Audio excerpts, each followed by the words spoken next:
Welcome back. I'm Jonathan Hill again with Theology with Puppies. Again, if you like this material, please click like, share, and subscribe.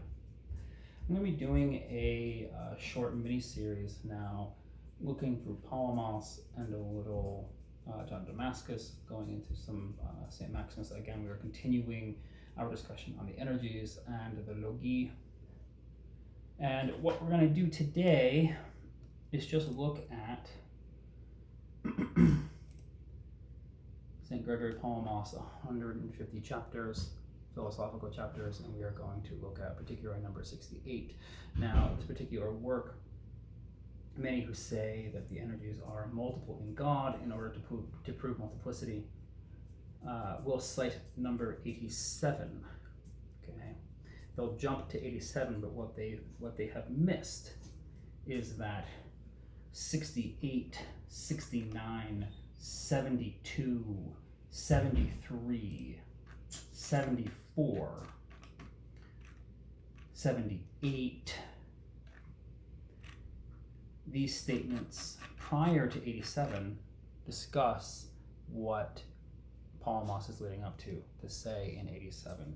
So in order to talk about how it is that the energies are multiple, Palamas sets out first the foundation of how they are singular, or how the energy is singular, right? And I think this is important to notice that there are not two ultimates in God. There's one, and that's the unity, okay? Even if we were to say, St. Maximus says that God is one because there was one Father, and then later he says God is one because there was one divinity. St. Maximus is not saying that there are two ultimates in God, that is the Father and the divinity. He is saying that there was one ultimate, that is the unity, that God is one. So I'm just going to read through 68 here, and you'll see kind of where we're going. We're just going to lay the groundwork for 68, and I will move on to 69. We'll see if we get to 73 and 74. 68. The divine superessentiality is never named in the plural, but the divine and uncreated grace and energy of God is indivisibly divided. This is an important phraseology. Indivisibly divided. Okay, so something that is indivisibly divided is not divided. That's what that means, indivisibly, right? So we will see kind of what that means later. How that comes out. St. Gregory Palamas continues, like the sun's rays that warm, illumine, quicken, and bring increase as they cast their radiance upon what they enlighten, and shine on the eyes of whoever beholds them. Right? So there is one ray of the sun. Okay, it is the ray, but it does all of these things. It warms things, it illumines things, it quickens things, and it brings increase as it casts its radiance upon those who it enlightens. And so because three people are staring at the same ray, the three people are seeing it, right? And it is indivisibly divided among those three people because they are each beholding it, right? It doesn't just go to one person, it goes to the three of them. But it is indivisibly divided because it is one thing. Let's go on. In the manner, then, of this faint likeness, the divine energy, notably in the singular, of God is called not only one, but also multiple by the theologians. Okay? So it's called one and it is called multiple. Again, it's called one because it is one energy, but it is called multiple because it is perceived in multiplicity by us, by creation. Thus, as St. Basil the Great declares, what are the energies of the Spirit? Their greatness cannot be told, and they are numberless. How can we comprehend what precedes the ages? What were God's energies before the creation of noetic reality? Again, when St. Basil was talking about the energies of the Spirit being numberless, he's talking about the gifts which we participate in. Right? It is related to us. The gifts of the Spirit are bestowed on others. That's why they are gifts. And the gifts of the Spirit are not bestowed on God. The Spirit is God, right? So the gift is bestowed on creation. For prior to creation of noetic reality and beyond the ages, for the ages are also noetic creations, so that's interesting, no one has ever spoken or conceived of anything created. So already we see Palamas is drawing a clear connection between the multiplicity of the energy and creation. Therefore, the powers and energies of the divine spirit, even though they are said in theology to be multiple, are uncreated and are indivisibly distinguished from the single and wholly undivided essence of the spirit. Indivisibly distinguished. Again, that word indivisibly is important. I'll jump on to 69 and we'll just kind of see how far we get. The theologians affirm that the uncreated energy, notably in the singular, of God is indivisibly divided and multiple. So again, we have indivisibly divided and multiple, which we have talked about what that means, as St. Basil the Great has explained above. And since the divine and deifying illumination and grace is not the essence, but the energy, singular, of God, for this reason it comes forth from God not only in the singular, but in multiplicity as well. It is bestowed proportionately on those who participate in it. That's us, right? And corresponding to the capacity of those who receive it in the deifying resplendence, enters them to the greater or lesser degree. So again, when we think of the Lord on Mount Tabor and the Transfiguration, he bestows uncreated light on the three apostles. And they behold it as they are capable, and no one else saw this because no one else was capable. No one else was made worthy to partake of this. In reality, it's shown on all of creation. It didn't just appear in their minds. It was shown forth from Christ. But they were able to perceive it in that moment. So it's shining on all of the things that are there, on the rocks and the trees and anyone else who happened to be there. But only 3 people saw it. This is important because it speaks to how the energy is multiple based on creation, based on where the multiplicity is, which is in creation. Okay, let's go on. I think I do have a few more minutes before 10 minutes. I want to make sure that I get these in the right order.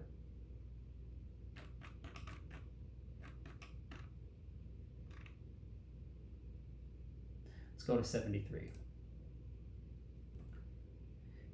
In obvious opposition to the saints, those who champion the views of Akindinos say that there is only one thing that is uncreated, namely the divine nature, and that anything that is in any way distinguished from the divine nature is created. Hereby they declare the Father, Son, and Holy Spirit to be created beings, for there is one and the same energy for the three, and that of which the energy is created cannot itself be uncreated, right? So again, here we see that there is one and the same energy for the 3 persons. One energy, not many. Thus, that which is created is not God's energy. This is impossible, but what is effected and accomplished by the divine energy. This is why St. John of Damascus teaches that the energy, although distinct from the divine nature, is also an essential.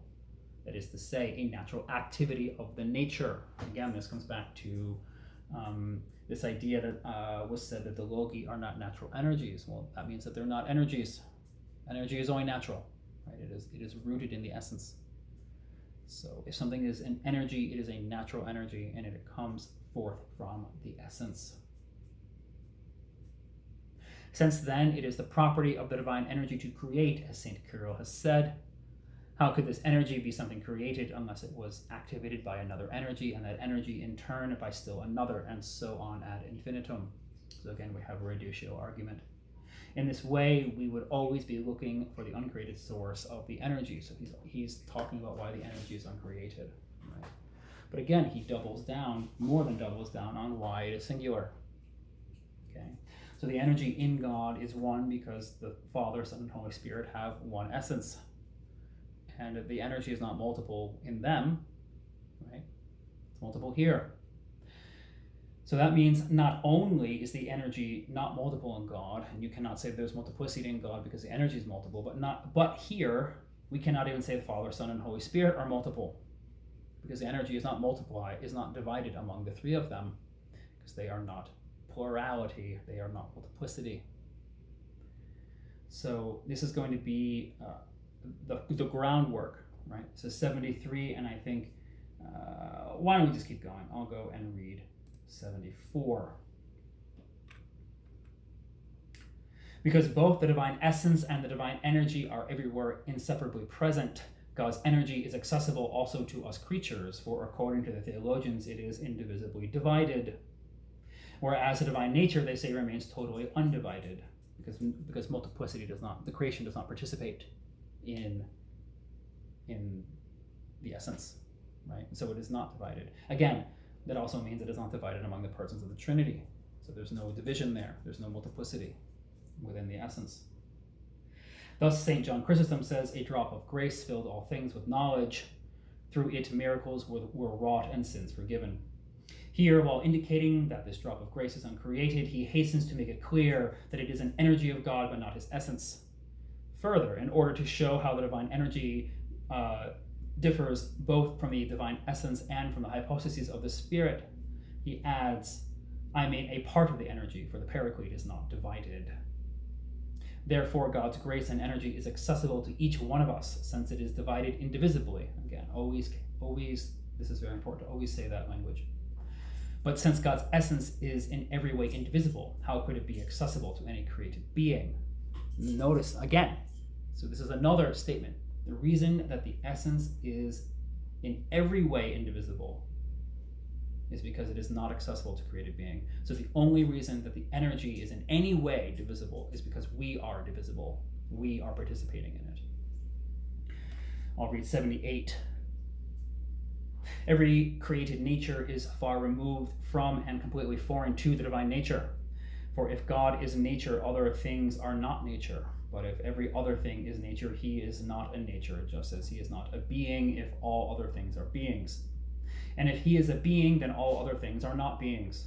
And if you accept this as true also for wisdom, goodness, and in general, all. So in other words, he is not those things.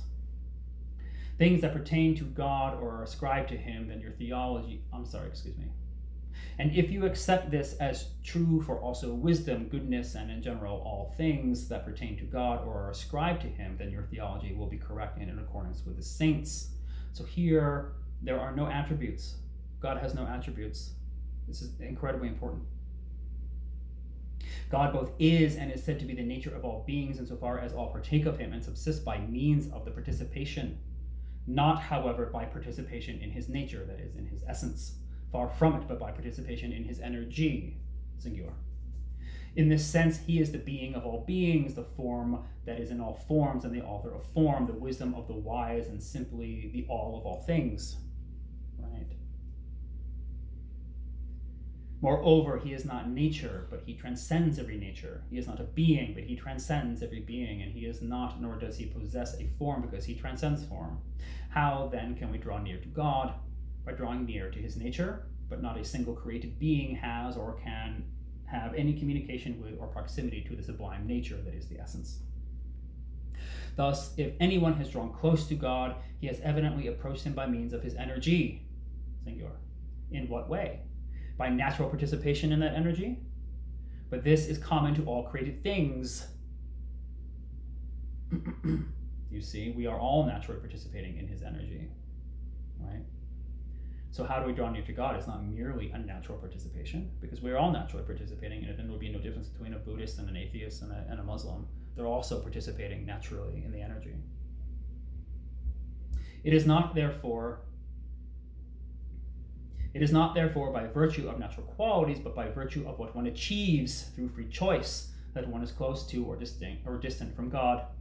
But free choice pertains only to beings endowed with intelligence. So among all creatures, only those endowed with intelligence can be far from or close to God, drawn close to him through virtue or becoming distant through vice.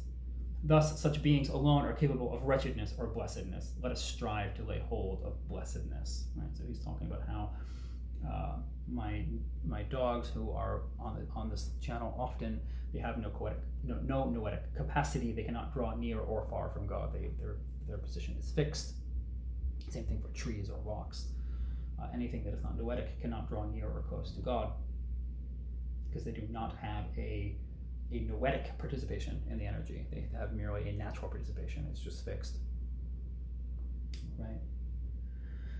So we see that at the end of this here, we must join the church and participate in the life of the church in order to draw near to God. We can't just participate naturally in the energies.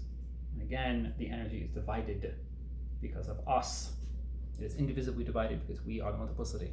God is the singularity. God is the monad. Right? The energy in God is one.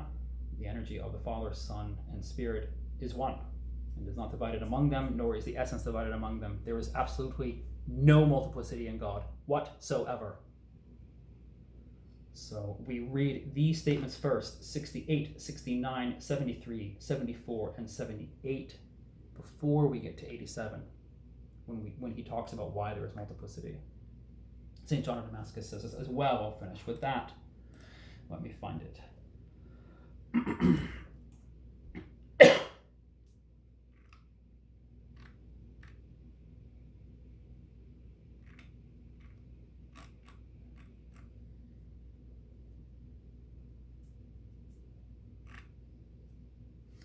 Further, the divine effulgence and energy, being one and simple and indivisible, the energy is indivisible, assuming many varied forms in its goodness among what is divisible, that is us, because the Father, the Son, and the Spirit are not divisible, nor is the essence divisible. So where is the energy divisible? Among what is divisible, right?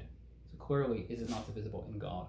And allotting to each the component parts of its own nature, still remains simple, and is multiplied without division among the divided, again, us, and gathers and converts the divided into its own simplicity. So the energy is simple, it is one, it is wholly singular.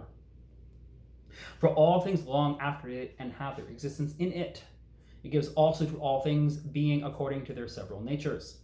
And it is itself the being of existent things, the life of living things, the reason of rational things, the thought of thinking beings. It is itself above mind and reason and essence. The energy is above being. It's beyond being. The energy is beyond being. Very clearly, John of Damascus says that the energy, it is itself above mind and reason and life and essence. That's us. That is being. So again, we also see this commonality. It is the being of existent things. It is the life of living things. It is the reason of rational things. And it is the thought of thinking beings. Okay, just as we read in Palamas just before in 78.